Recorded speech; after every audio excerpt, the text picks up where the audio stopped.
Hi friends అందరికి నేనైతే కోయట్ సిటీకి అయితే వచ్చినాను. సిటీ హైపర్ మార్కెట్ అన్నమాట ఇదైతే. ఒకసారి ఈ రీల్ చూసి అయితే మీరైతే సబ్స్క్రైబ్ అయితే చేసుకోండి ఫ్రెండ్స్. అలాగే సెంటర్ స్పోర్ట్స్, దాని తర్వాత వచ్చి మనారా అంట, కిడ్స్ జోను, ఇవన్నీ అయితే ఉన్నాయి. చిన్నపిల్లలు అయితే ఆడుకునే దానికి అయితే చాలా బొమ్మలు వస్తువులు అయితే ఉన్నాయి. చాలా ఆనందిస్తారు చిన్నపిల్లల్ని ఈ మార్కెట్కి పిలుచుకొని వస్తే.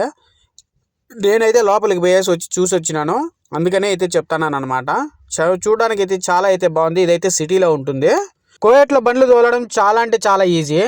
కోయట్లో రోడ్లు ఫ్లైఓవర్స్ అయితే తికలమక్కలుగా ఉంటాయి, రౌండ్లుగా. చాలా బ్రిడ్జ్లు ఉన్నాయి. కొత్త వాళ్ళు అయితే కన్ఫ్యూజ్ అయిపోతారు. ఈ రోజు నుంచి రంజాన్ అయితే స్టార్ట్ అవుతుంది. ఈ రంజాన్కి కావాల్సిన సామాన్లన్నీ తీసుకొని వద్దామని అయితే లోపల మార్కెట్లోకి అయితే పోయింది మా మేడము. కొత్త వాళ్ళు ఎవరు వచ్చినా కూడా భయపడకండి, అయితే బండ్లు తోలండి. ఎందుకంటే వాళ్ళు లొకేషన్ చెప్తారు, లేదంటే వాళ్ళైనా మీకు రూట్ అయితే చెప్తారు ఒక 6 నెలల్లో. మీరైతే ఈ వీడియో నచ్చితే లైక్ చేసి, షేర్ చేసి, సబ్స్క్రైబ్ చేసుకోండి ఫ్రెండ్స్. బాయ్.